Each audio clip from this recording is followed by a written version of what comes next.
What?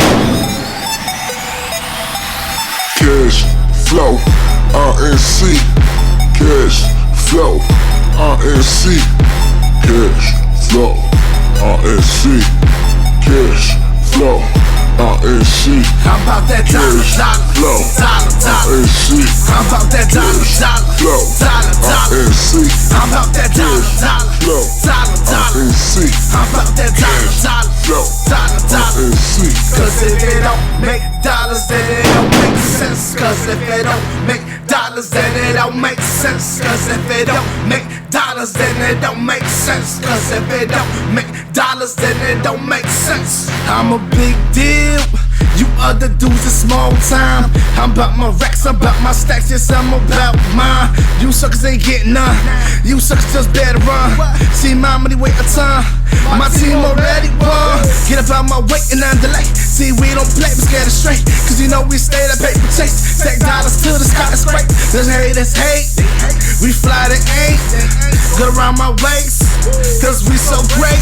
Waiting for my fall, you gonna wait a while. Be the king of the game in that ghetto strong style. Say you waiting for my fall, you gonna wait a while. Be the king of the game in that ghetto strong style. I'm about that dollar, dollar, dollar, dollar.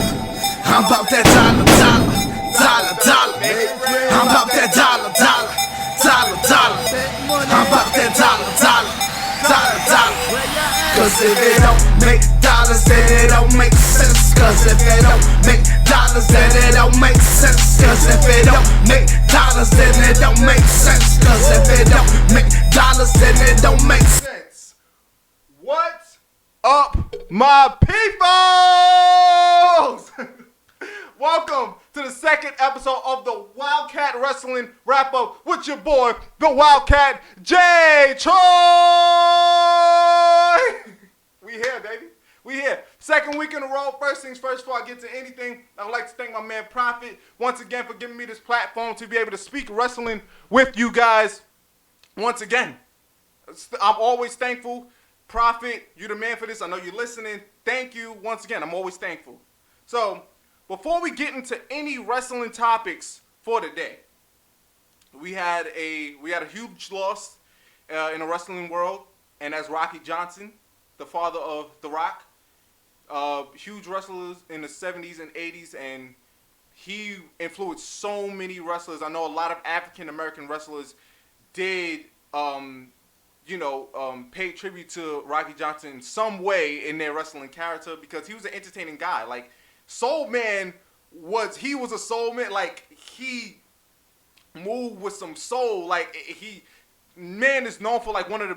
You think Randy Orton and Dolph Ziggler had one of the best drop kicks? Go back and watch Rocky Johnson. That man was the master of the drop kick. So he did a lot. He was tag team champions with Tony Atlas way back in the day, and he was 75 years old, so he lived a long life. He was fortunate enough to see his son, The Rock, achieve a lot in the entertainment business, the pro wrestling business, and he gave birth to a megastar. One of my role models, Dwayne The Rock Johnson. So rest in peace to Rocky Johnson, and I know we're all going to miss you. All right? So with that said, I have some AEW topics for you guys today, right? So I got way more than I had last week. So all you AEW fans that are listening right now, I got something for y'all. So AEW, we got some good news for them. All the fans of AEW, they have signed an extension through 2023, right, with TNT. So they're going to be on TNT for the next 4 years. What was it? 2 years. Because 20, yeah. The next 4 years, they're going to be on it. My thing is this, right? Hold on. You know what? I'm going to get to the downside. So that's the good thing. That's the good news. And then they also signed Brian Cage, which I think is a huge acquisition. Somebody like Brian Cage, I'm a huge fan. I've been watching him since Lucha Underground, and then I've seen a few of his matches when he was on Impact. So Brian Cage, he's one of those big, beefy dudes. Like, he reminds me of like those throwback Batista-esque type of wrestlers. So that's why I like Brian Cage a little bit. I like his look, and he can go in the ring. He can big, beastie dude. So if you never saw Brian Cage, this is one hell of a pickup for AEW, and I think that they do need somebody like a Brian Cage on their roster. Him and a Ryback, because I'm a Ryback fan, so hopefully when Ryback gets healthy, we get Ryback as well on AEW. So they signed Brian Cage, and they signed Taz to commentary.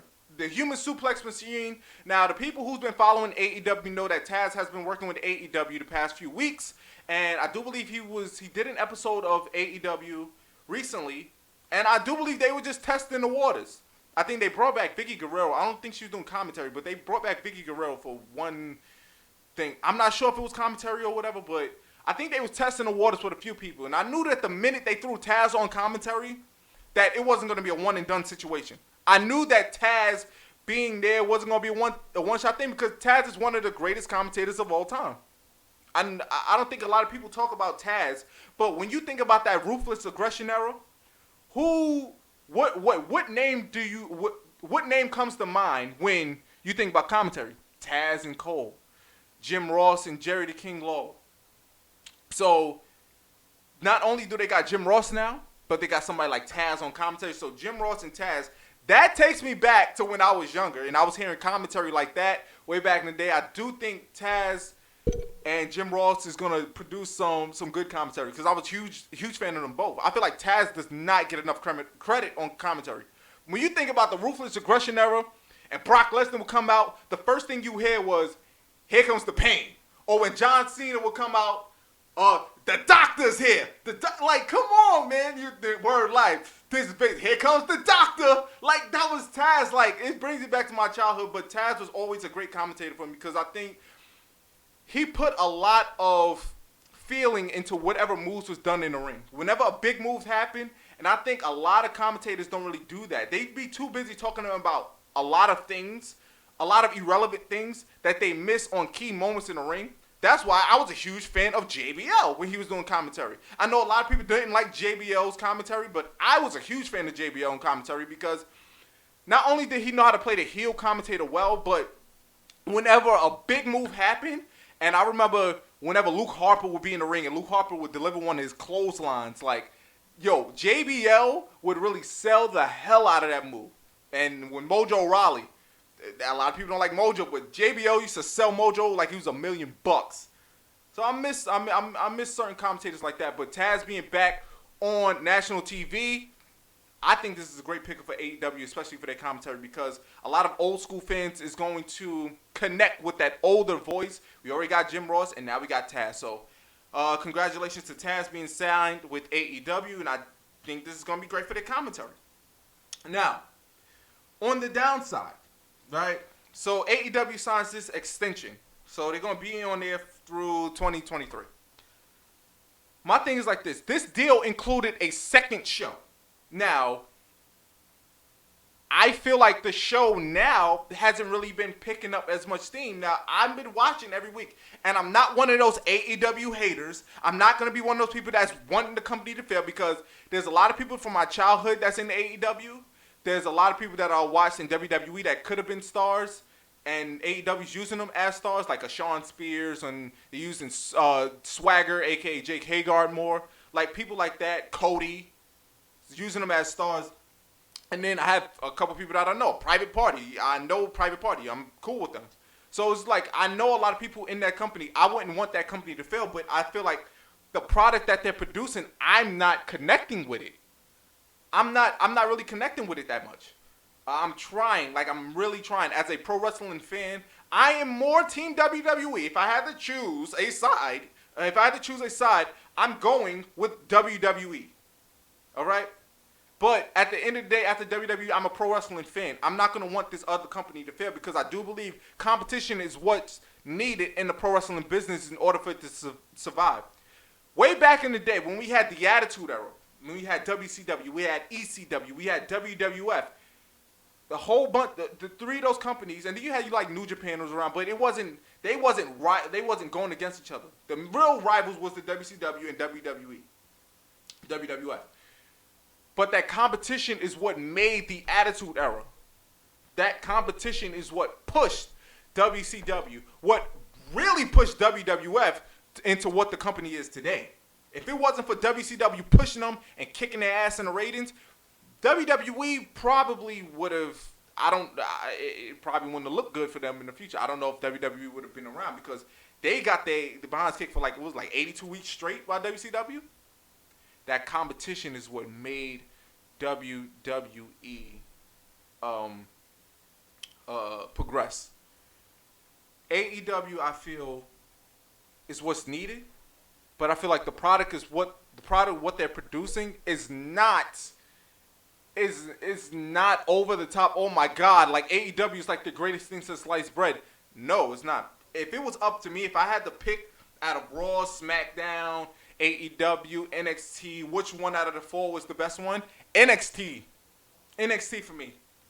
NXT is killing it, man. And I got something about NXT after I finish with AEW, but right now, when the war started, like I said on the last show, when the war first started, the first few shows, I was with AEW. I was like, AEW's bringing it. They bringing it. They got the pyros looking like a big deal. You got the stars. Like, I was really like, okay, like WWE, they got some legit competition. And then we got NXT that was just like, okay, they figuring things out. Once they got past Survivor Series, NXT found out the formula. And then after Survivor Series, that's when NXT, in my opinion, started to become the way better show from top to bottom. So, even though I'm glad that they got this extension, I hope that they really do turn it around with their product because they got a lot of pieces. They got Cody, Mox, Jericho, Omega, unfortunately the Young Bucks, even though I'm not a big fan of them. I'm a fan of family right here. You know, you got Jake Hagar, Private Party. There's a lot of pieces in there, but we just got to get this going. We need more storylines that we can really care about. That's the thing. That's another thing with AEW. They got a lot of storylines that's going on that, in my opinion, I just really don't care about. The only thing that I guess, is the Mox and Jericho storyline.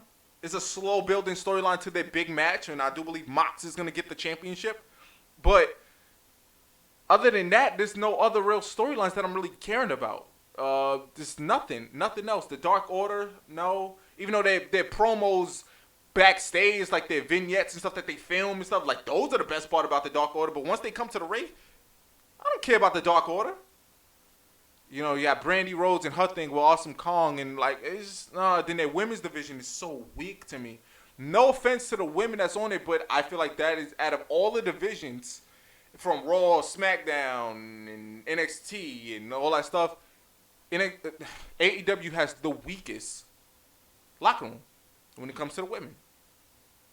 For right now, there's nothing. The belt, like Riho is the champion, and I'm like not really caring about her. Like I'm not really caring about somebody taking that belt. Like I need somebody. They need like an Evilise or somebody. I do believe Evilise is in NXT now, but they need somebody. Get like an Emma or somebody that I can really care about. I can get behind. Awesome Kong. I thought she was gonna get that title off the bat. That would have been the first person I would put the title on. Awesome Kong, and her dominate, and you get that one person that could stand up to her. And then like you have that one big payoff match at the pay-per-view, and then you build a star. But I don't know. We shall see. That women's division is like kind of weak. Another thing that AEW needs is a mid-card belt. We got the world title. We have the women's title. We have the tag team titles. We need that mid-card belt to establish this mid-card division. AEW don't have a mid-card division. We don't know who exactly is in the mid-card. Anybody can challenge for this world title. We need another title. Make a TV championship. I think a TV championship would be perfect because a TV championship is supposed to be defended on every show, every televised broadcast. I think a TV title with all the talent that's in the AEW locker room can help establish who exactly is in that mid-card, and I think that it can help out a lot of people's careers having a TV championship. That's what they need, man. They desperately need a mid-card championship, and I hope that this next pay-per-view, I don't know what the name of it is, I hope that this next pay-per-view that they have, that they establish that mid-card championship. They need a mid-card championship to establish who the hell is in this mid-card. Because for all I know, Jungle Boy, no shade to him, but Jungle Boy can challenge Jericho. Because there's only one division. We don't know who exactly is in that mid-card. And there's nothing wrong with being in the mid-card. Some of the greatest wrestlers in the world, the Hall of Famers, was great mid-carders. You need a strong mid-card. You don't have to be in the world title picture in order for you to be a star, for you to be a legend. Roddy Piper never became WWE champion. Jake the Snake never became WWE champion. Mr. Perfect never became WWE champion. But these are all Hall of Famers, legends who put on great matches, great rivalries, and there's nothing wrong with being in the mid card. They need to establish who the hell is in this mid card. That moves on to my next thing. AEW, and you know what this kind of cuts in? I'm gonna talk about Bash at the Beach. This is one thing that WWE and AEW needs to stop doing. They need to start establishing their own type of pay-per-views. Stop bringing back the WCW pay-per-views and putting on crap shows with them. That goes to WWE producing Starrcade, which that trash last month. The main event was supposed to be Bobby Lashley versus Rusev in a match that we didn't get, and it turned out to be Kevin Owens and Lashley in a match that was totally forgettable. It was like 3 or 4 matches. It was like a glorified house show, but they named it Starrcade. When you bring up Starrcade, especially to an old school wrestling fan, when you bring that up, you're really hyping us up because it brings us back to nostalgia. It brings us back to those days where wrestling was that SHIT. It was that show to watch. They bring back these pay-per-views and they bring back these names to these crazy shows that used to be crazy back in the day, and they do absolutely nothing with it. If WWE was supposed to bring back Starrcade at the end of the year in December, I would have made that the pay-per-view of the year. I don't know what they ended up with, TLC. I would have made, if you're gonna use a Starrcade, make that a pay-per-view, not a glorified house show. And then that moves me to AEW doing Bash at the Beach. That was nothing Bash of the Beach-esque. What, you have sand, you have surfboards, you have the fine lady that was sitting on the big old lifeguard chair. That was the best part about the whole set, was the lady sitting on that damn set, the chair. That was the best part of the whole entire set, was that one woman sitting right there. Nothing felt like a big deal. AEW, and on this night, there was way too many tag team matches. Way too many tag team matches, and this is something that AEW, I think they're a little bit worse than WWE. Every show, there's about like 4 or 5 tag team matches. 6-mans. We got the 2 tag team. They'll do a tag team match with the women. They'll do a tag team match with the men. They'll do a fatal 4-way tag team match with all the teams. They'll do a 6-man main event. They rely too much on tag team wrestling. And I'm a huge fan of tag team wrestling because my favorite wrestlers right now are these 2 right here. Jimmy Thug, J Thug, a.k.a. them Thug Usos, baby. I love tag team wrestling. And what NXT is doing something right with tag team wrestling with the Dusty Rhodes Classic. I was watching the matches on those. Matt Riddle and Pete Dunne are doing their thing. I love them. There's such an odd pairing. When you think of Matt Riddle and Pete Dunne, you think like of them as a tag team. It's just like, what? But they gelled so well together. But I'll get to that in a second. Back to this AEW thing. Nothing felt like Bash at the Beach. There was way too many tag team matches. And the only thing that you can remember about this whole entire show was Jericho taking a spike out of his jacket and throw it in Jon Moxley's eye. There was no matches that was memorable. There was nothing that I will watch months from now. There was nothing Bash of the Beach-esque. They need to stop bringing back these pay-per-view names and producing crap shows with them. That goes for WWE and that goes for AEW. Within the past month, I've seen a crap Starrcade and a crap Bash of the Beach done by both companies. What are you doing? Stop bringing back these old things. Let's establish your own identity. I agree with Eric Bischoff because Eric Bischoff was like, no, they need to stop. It's a bad thing for them to establish these. It's a bad thing for them to try to establish a new product with old pay-per-views. I agree with Eric Bischoff on that. I agree with Eric Bischoff. You need your old identity. You need it. AEW has a habit on like trying to gain their reputation off of others' reputation. They threw shots galore at WWE. When WWE was quiet, AEW throwing shots. The first months and some change, they were throwing shots. They're trying to establish their reputation off of somebody else's reputation. They're using the pay-per-view names. What's next? You're gonna bring back the Great American Bash, or Bad Blood, or the Spring Stampede, or what's next? Sold Out? Is AEW going to produce Sold Out? I wouldn't be surprised if they produce Sold Out. They need to stop. They need to establish their own thing. I like the Double or Nothing name. I like Full Gear was okay. It was a little, but like Double or Nothing, we had All Out, all that stuff. Y'all have it up here. Stop being more creative with these names. Now, done with AEW. We have to move on to NXT. NXT is doing their thing with this Dusty Rhodes Classic. Like I said earlier, and I was talking about Pete Dunne and Matt Riddle. Them as a team, they advanced in the tournament. Then we had the Grizzled Young Veterans facing Alex Shelley and Kushida. That was another great match. But the better tag team match was definitely the Riddle and Pete Dunne match. And Alex Shelley, who everybody knows from the Motor City Machine Guns, okay? One of my favorite tag teams from Impact Wrestling. He was in NXT, and he took the pin. Alex Shelley took the pin for Kushida. This was kind of weird when I was watching the match, because, going into this match, you just figured that, okay, Kushida and Alex Shelley, they got his history together. They're going to win. They're going to advance. They're going to go far in the tournament. But no, they got eliminated the first round. And Alex Shelley, who a lot of people felt who was going to actually get the win for the team, actually got the loss for the team. So that was kind of shocking to me. But the one standalone thing that I want to talk about with NXT is, goddamn, their women's roster is incredible. It's incredible. They have the best locker room right now in wrestling. I said it.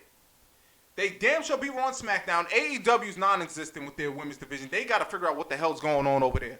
But just think of some of these names. Rhea Ripley, who's the NXT Women's Champion. Io Shirai. Shayna Baszler.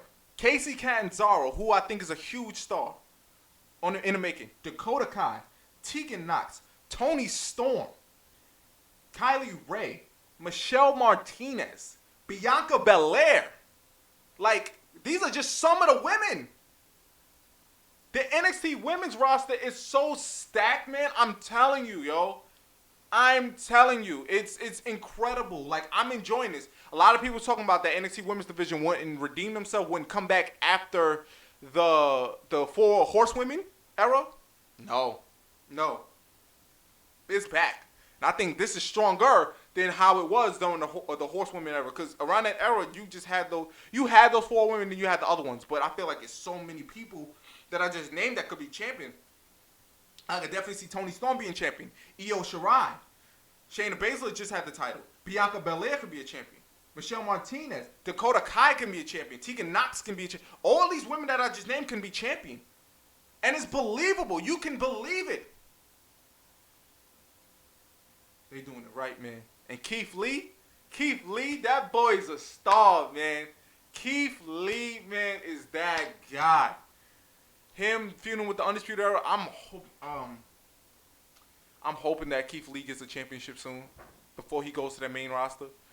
Because he is getting called up soon. I do believe he's going to be one of those call-ups after WrestleMania. It would be cool for him to get that North American Championship before he can get it and then lose it. But I want Keith Lee to have a championship. Have a decent run. He can lose it right back to Roddy Strong. He can lose it. It'll be nothing. But I need my man Keith Lee, Limitless, my boy, bask in the glory. I need him to get a championship, man. Especially in NXT before he gets called up. My thing, speaking about NXT, and this pissed me off when I heard this. WWE is planning to not include NXT in the Royal Rumble main event, which tells me that the men is headlining the show, which should be happening. The men should be going last in the main event. But you're going to have no NXT involved. I can see maybe bringing on maybe like 3 people. You can bring back a Balor for the night. You can bring back Keith Lee. Imagine a Keith Lee and Brock Lesnar standoff. Or, here, I'm about to get a lot of y'all wrestling people. Y'all about to have a wrestling orgasm right now. We can finally get the Matt Riddle, Brock Lesnar stand-up. Imagine Brock Lesnar's waiting for number 2, and you hear, bro. That whole arena is going to blow up because we already know the history that, they don't got that much history, but Matt Riddle has a history of talking about Brock Lesnar and saying how much he wants to dethrone Brock Lesnar and he wants to retire Brock Lesnar.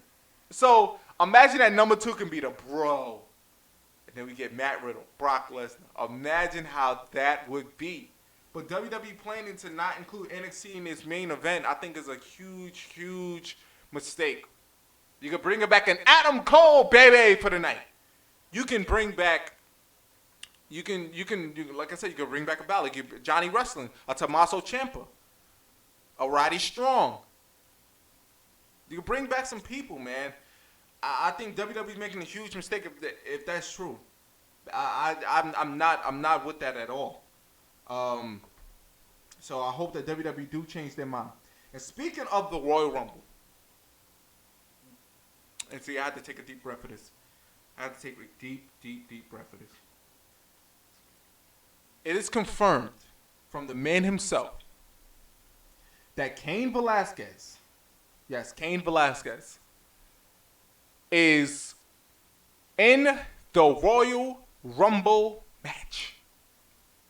Like I said last week. Now, there was reports saying that, Brock Lesnar's in this match, so they can establish his WrestleMania opponent from either an NXT star or a SmackDown star. I think that the person should win this year should be Drew McIntyre. He's riding the perfect momentum right now. It is sitting in their laps.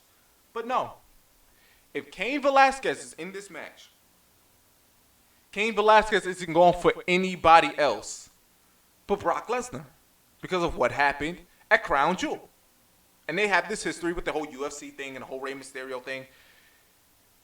Cain Velasquez is going to be the one, I feel in my bones. It's not going to be a young star. It's not going to be I will be totally surprised, and I will come on here and I will say, man, I was wrong. And I will be gladly wrong if a young star did eliminate Brock Lesnar, or somebody like a Drew McIntyre eliminated Brock Lesnar. I'll be saying, well, I was wrong, even though I wanted to be Drew McIntyre or a young star, but I really feel in my bones that the person that's going to win this match, the person that's going to eliminate Brock Lesnar will be either Tyson Fury or is looking like Cain Velasquez. And then it's supposed to set up Cain Velasquez versus Brock Lesnar for the WWE Championship at WrestleMania. Because I do believe whoever eliminates Brock is going to be the person that's going to fight him at WrestleMania. You put Brock Lesnar in this match, and I still don't get why he's actually in this freaking match, but okay. We're rolling with it. We're trying to find a way to make this creative. But you put Brock Lesnar in this match just so we can have a rematch between two people that we did not want to see fight each other from begin with. If Cain Velasquez comes back and beats Brock Lesnar for the WWE title, what the hell does that, how does that sit well for people like a Drew McIntyre or a Braun Strowman or a Samoa Joe or a Kevin Owens or hell, even a Seth Rollins, a Roman Reigns, people that's been busting their ass, a Bobby Roode who should be treated better, a Dolph Ziggler who should be treated better. How does that sit well for people who like that, that's been busting their ass? I'm not with that. I'm not with this match happening, this rematch happening, and I'm not with the situation if Cain Velasquez becomes WWE champion. I'm not with it. I'm not with that at all. That thing really pisses me off, man. If Cain Velasquez is in this match and if he eliminates Brock Lesnar, I'm gonna be tight. When it should be a Drew McIntyre or Aleister Black. Those are the two people that should be eliminating Brock Lesnar. not a Tyson Fury. And I damn sure don't want to see a Tyson Fury Brock Lesnar match. Tyson Fury or Cain Velasquez. I don't want to see that match. And on that note, my throat's kind of dry, so we're about to go into a quick musical break, and I'll be back with some of the points that I want to talk about Raw and SmackDown. We got some things coming up tonight, so I do want to go across. I do want to talk about a few things about that. So we'll be back. Okay, you can clearly see I'm out of breath and I need some water. So enjoy this song by my boy Kenneth Ray Sean. Right. I'll let you see. I did this for all my fallen brothers and all my sisters who never made it to see each other. New generation of lost children to teach each other. Learn to be America's idol like Ruben studded. You got babies making babies, man, they see each other. Young fathers not ready, they never seen each other. Young mothers not ready, but they'll go breed another.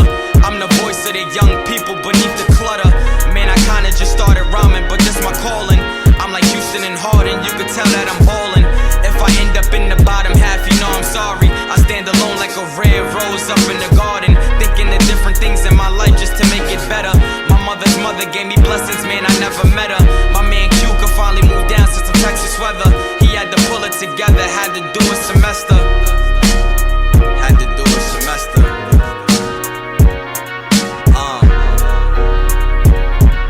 What else?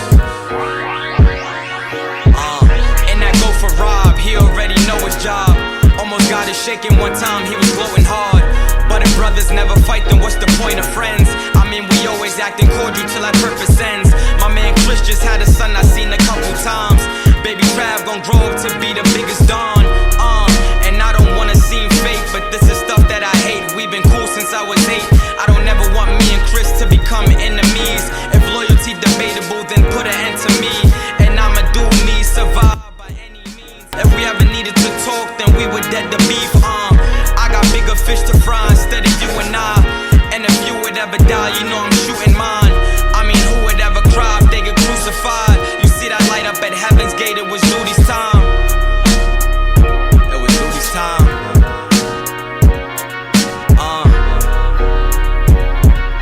What else?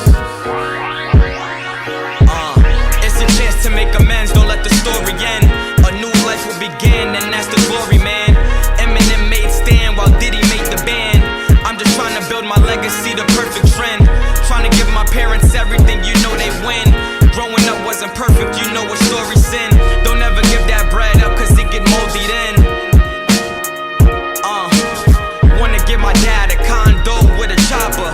New Range Rover and a Lamb with a Mazda. 5-star meals every week with some lobster. Brand new yacht with a Jeep and some sponsors. Wanna give my mom a brand new Elantra. Brand new kitchen that resembles Benihana. Brand new closet with some Gucci and some Prada. Balmain and Zara, Benz for a starter. Porsche and an Audi, she'll be getting by tomorrow. She'll be getting by tomorrow. That's it, chase a dream.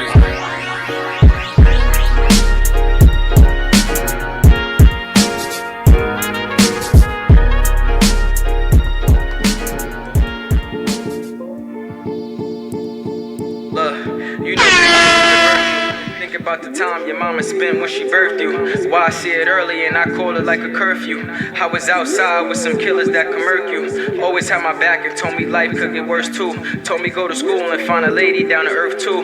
Really started thinking, gotta do what I want to. I should find a girl, baby please let me flaunt you. Show you to my mom too.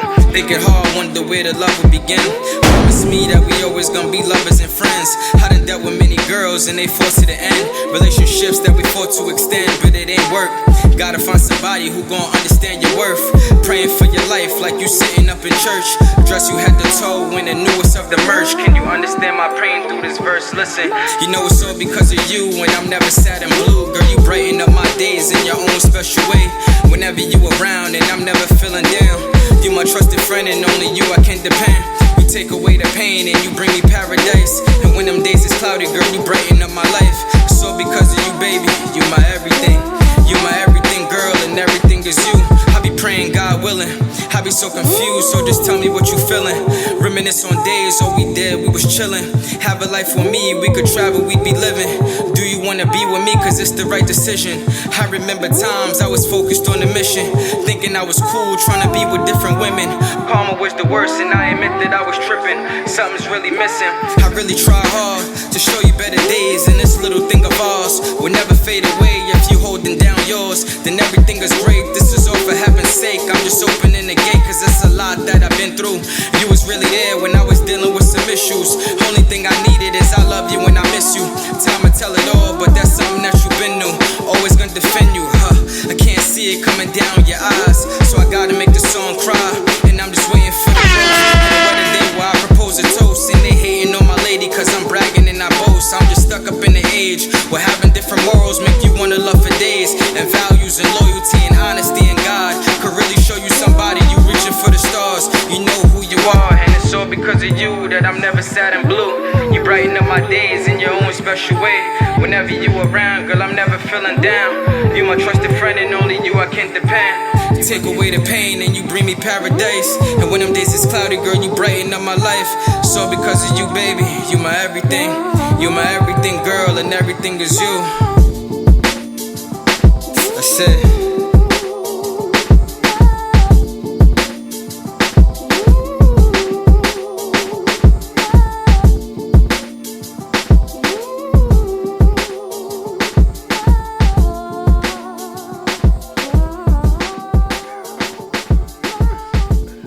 Yo, as y'all can see, I be having way too much fun on this damn camera, man.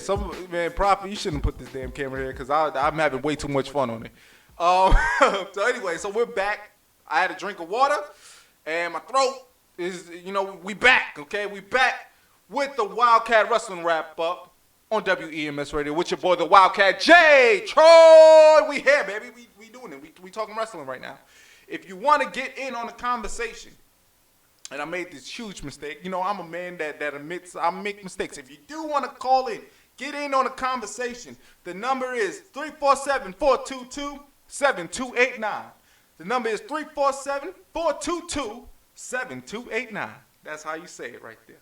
But if you want to get in, this is the last 23 minutes of the show. So we're going to get this rocking and rolling with what bright moments, okay, that I got for Monday Night Raw.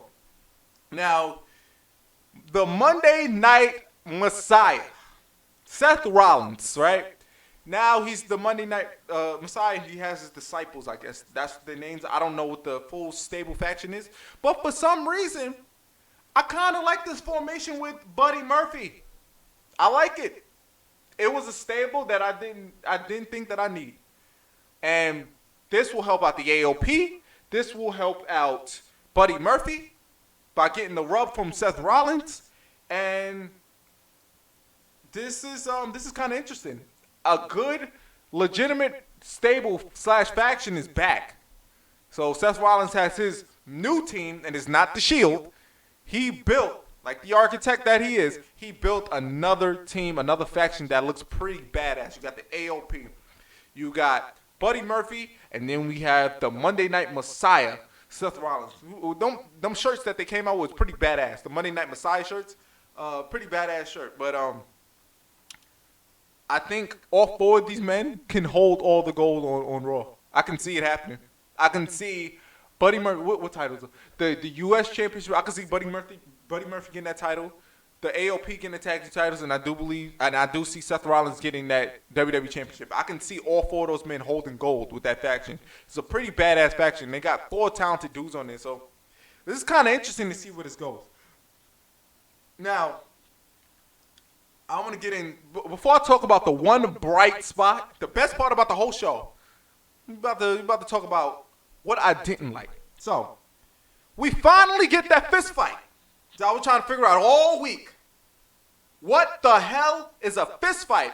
Because I thought wrestling, people's been using their fists for years, for hundreds of years in wrestling matches. They're using their fists and everything.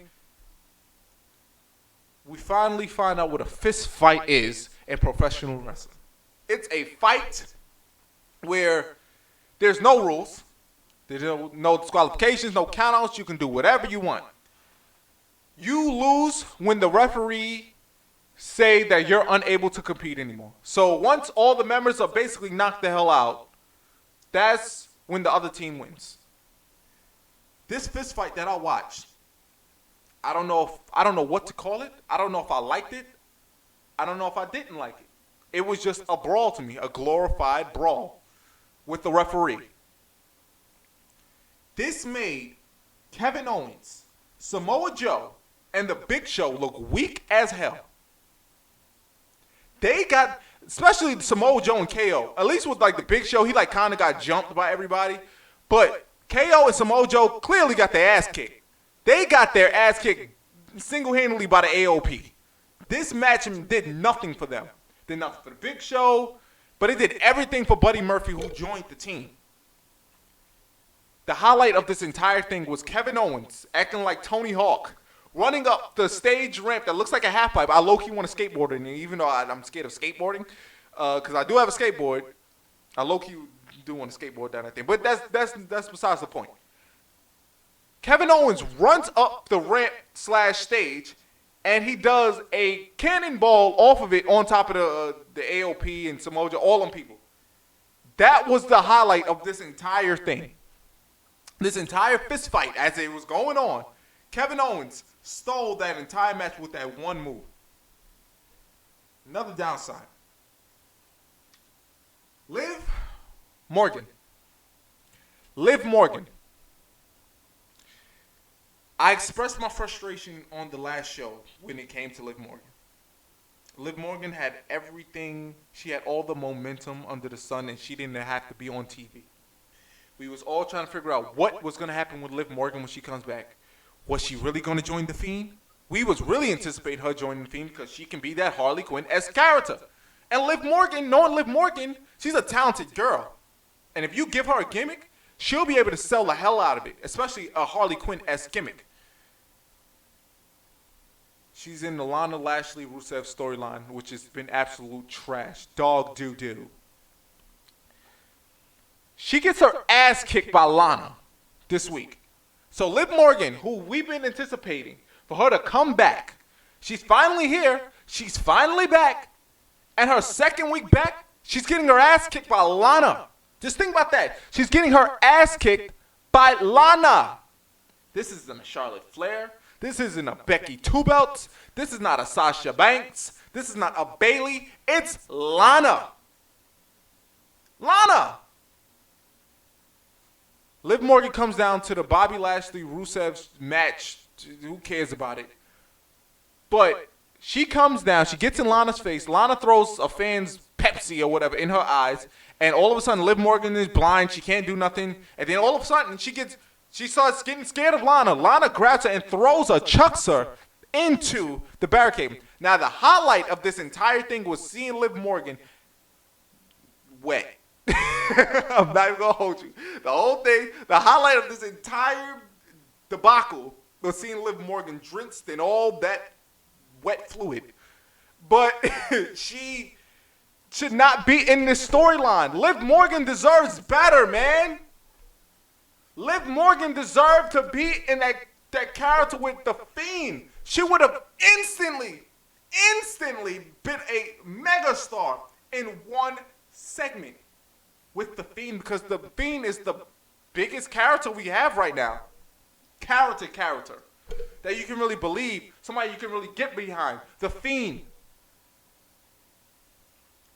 Liv Morgan doing this full-on makeover and coming back as the Harley Quinn to The Fiend. Do you know how dangerous that would have been? Do you know how badass that would have looked with The Fiend coming out with Liv Morgan? But you put her in this disgusting storyline with Lana, Lashley, and Rusev, which we don't. What is the payoff?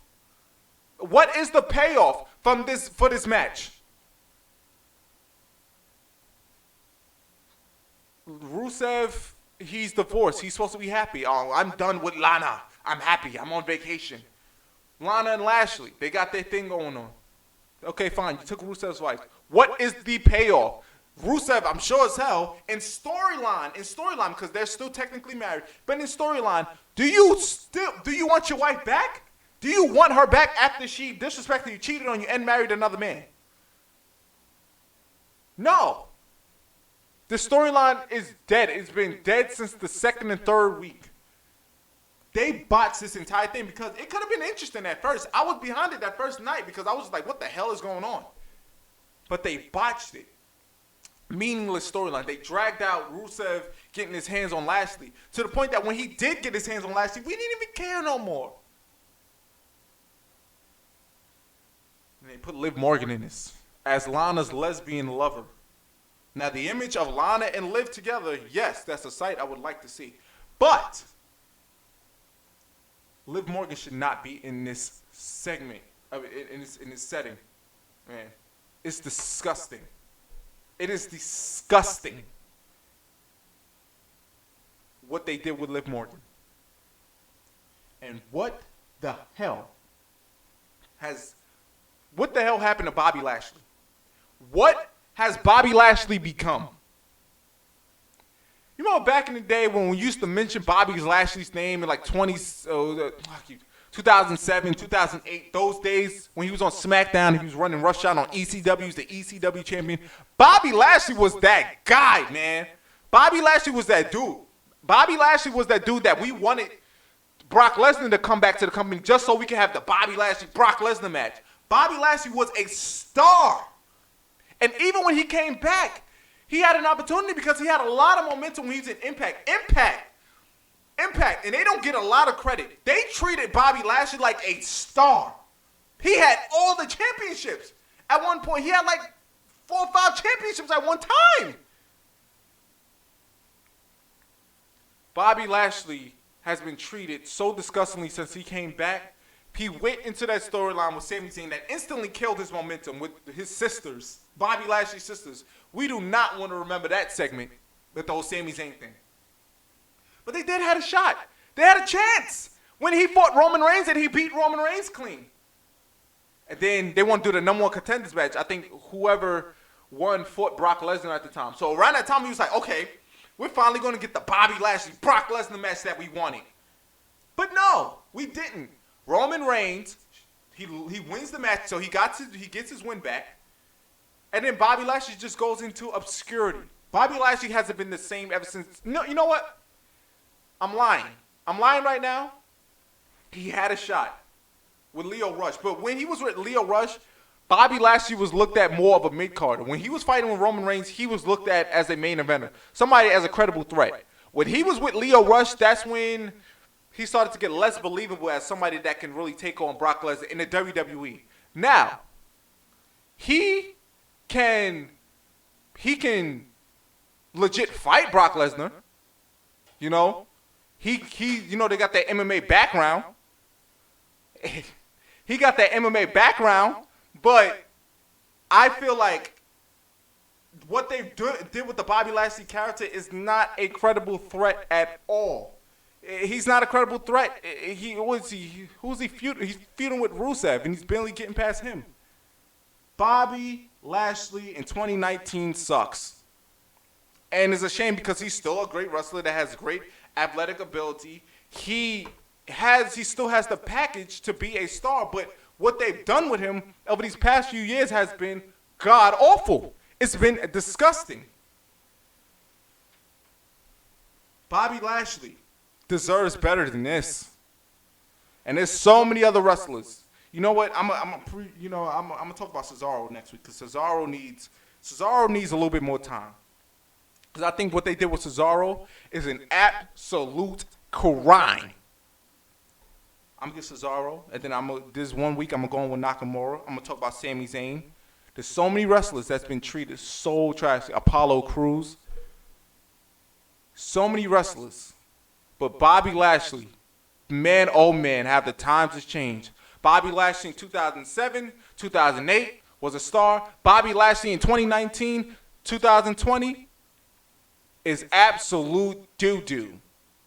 And I'm not saying it because he's black. That moves me on to SmackDown. Now, the best storyline right now going on SmackDown, besides The Fiend and Daniel Bryan, is Otis and Mandy Rose. This is a storyline that is entertaining. You have Otis, because Otis is playing the guy that's trying to get the hot, popular girl that we all wanted, but never could seem to really get. Otis is playing that guy that's going after that girl, and we've all been in that point in our lives, tried to go after the hot girl that's like out of our league. So it was like, as a guy, like, we're naturally getting behind Otis, and we're hoping that he gets Mandy. But I like what they're doing right here. This is not even a storyline for a championship. This is just a storyline that's been played out from social media, because Otis, months ago, actually, I think it was like years when Heavy Machinery was still in NXT. He would put up pictures of him and Mandy Rose, cutouts and Photoshop images, him and Mandy Rose. I like what they're doing right here with this Otis, man. I'm loving it. I'm loving it with this. The ultimate payoff, I think the biggest payoff right here to get the biggest sympathy on Otis is for Mandy Rose to turn on Otis and perhaps get with Dolph Ziggler or make out with Dolph Ziggler in front of him. That would be nuclear heat for Dolph Ziggler and Mandy Rose, because we all love Otis. I don't think there's anybody that watches WWE that doesn't like Otis. Otis is entertaining. We love Otis because Otis is like one of us. So the only way this storyline could really pay off is if Mandy Rose does she's already healed, but like turn on Otis and like get with Dolph Ziggler, like make out with him. But let's move on to the dancer among men, aka Braun Strowman, aka the monster among men. Who, you know what? I will get, just like Cesaro and Nakamura, I will have a different segment for Braun Strowman, later down the line. But this looks like Braun Strowman is getting his first singles title at the Royal Rumble. I do believe he's going to beat Nakamura, and he's going to become the Intercontinental Champion. But I think in doing that, Braun Strowman is going to become champion. This is a prediction, and I don't think nobody's ever talked about this yet. I think Braun Strowman is going to be a transitional champion so we can get that title on Sheamus. Because Sheamus only needs one more championship for him to become a Grand Slam champion. He needs the Intercontinental title. We put the belt on Braun Strowman. We have the face that everybody loves, and then we have Sheamus, who turned as a heel.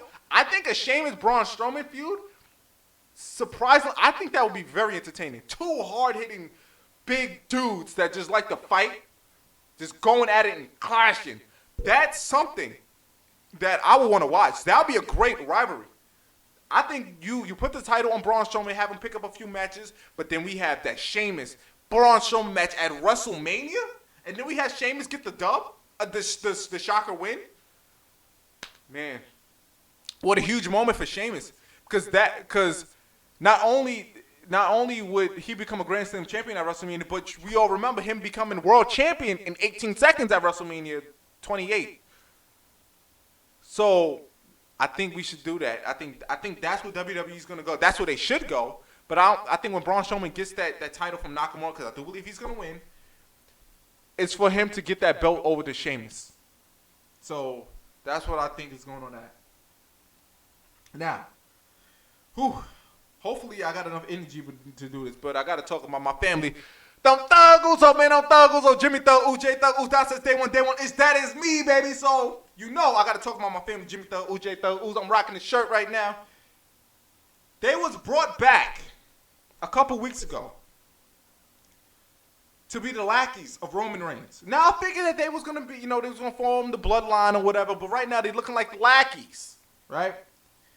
They had a match last week between with the Usos it was the Usos and King Corbin and Dolph Ziggler. The match, did it get thrown out? I think it was like a no disqualification. Anyway, that's here nor there. The match gets thrown out because of a disqualification because Bobby Roode comes back, right? So Bobby Roode comes back and King Corbin and Dolph Ziggler and Bobby Roode beats up the Usos. Roman Reigns and a rival came out, but they got taken out by Roman Reigns early in the night. The Revival, I don't know if they're going to be down with this faction. That would be like 5 men. That would be a pretty dominant faction. You got the Revival, Dolph Ziggler, Bobby Roode, and King Corbin leading. I can see that being a pretty good faction. There's a lot of talented dudes on it, and a lot of people don't give Baron Corbin no respect, but I respect his talents. He's a talented guy. But here's my point. The Usos come back as the Roman Reigns. I feel like they're going to be the lackeys right now. They get their ass kicked their first night back. That is not the return I wanted for my family. And maybe, and you know what? It might be speaking from a biased opinion, but the Usos, we anticipated them to come back, and then they come back, and then they have their first night, and then they're getting their ass kicked. So tonight, we're going to have a tables match between Roman Reigns and Bobby Roode. Robert Bobby Bob Roode, whatever the hell his name is. We're going to have the tables match. I think the numbers game is going to come into effect, and I think Bobby Roode is going to win this match. I think there's going to be some form of trickery going on, and I think Bobby Roode is going to win this match, and that's going to set up. Just know. The go-home show for SmackDown, the main event, I'm telling you, WWE hasn't come out with this. But knowing how predictable WWE is, we're gonna get a 6-man tag match player between Roman Reigns and the Usos versus King Corbin, Dolph Ziggler, and Robert Roode, whatever his name is. We're gonna get that match next week. Just know, because Roman Reigns is fighting King Corbin at the Royal Rumble. So at the go-home show, you know that's gonna be the main event. We're going to see it. I don't know who's going to win. Maybe the family. Hopefully the family will win that match. But my prediction for this table match might be off. I'm thinking Robert Roode is going to win. But I do believe the main event for next week's SmackDown is going to be the Usos, Roman versus King Corbin, Dolph Ziggler, and Robert Bob Roode in a 6-man match. Because WWE is just that predictable. Prove me wrong. I'll admit when I'm wrong. I'm hoping I'm wrong because I kind of don't want to see that match. I need the Usos. I need my family to be doing something else, man. I need them to be fighting somebody else, fighting for championships. I need them to be doing something else. But this whole thing with the Corbin and them, I can tell this is going to drag on for like a little bit. Before we get off, because we got about 3 minutes left, and then I have to go right off into the sunset. And we have to watch everything play out. Tonight is the return of the Big Red Machine Kane, one of my favorite wrestlers of all time. Actually, this is the wrestler that got me into wrestling. Now, a lot of people say that it was Stone Cold, it was The Rock, it was Triple H, it was The Undertaker. My favorite wrestler, one of my favorite wrestlers of all time, in my top 5, would be Kane. Because Kane was the one that got me into wrestling. My favorite wrestler now is AJ Styles and Usos and Shawn Michaels. It was one day I'll come on here and I'll run down like my Mount Rushmore and like my top women. Like there'll be a show for that. But Kane was the wrestler that did get me into wrestling. It's good to see him come back and forth every once in a while. But there's rumors going around that he's supposed to be fighting the Fiend at the next Super Showdown in Saudi Arabia. So they might be setting up that match because I'm would be assuming that the Super Showdown will be before WrestleMania or after WrestleMania. But anyway, they're supposed to be setting that up soon. I do believe. I think that's why Kane is coming back, probably to help off Daniel Bryan. We never know, but the Fiend and Kane is supposed to be coming soon for the Universal Championship. So that should be good. I'll be watching it because Kane is one of my favorites. A lot of people's down saying like, oh, it's Kane, but Kane is one of my favorites. So I don't care what y'all think. I'm gonna be glad to see one of my favorite wrestlers come back. And also, tonight is the return. I do believe it's been 9 years. John Morrison is making his return. He's fighting Big E, and I'm looking forward to that match. John Morrison is back. I'm curious to see what new moves he's gonna bring back to WWE, and I just want to see where this goes. I hope that they start building this John Morrison character up because I'm just not a fan of him being with the Miz now because I do believe John Morrison should be a babyface. He's too flashy to be a heel. To me, he's too flashy to be a heel. He needs to be a babyface. So we're gonna let all that play out.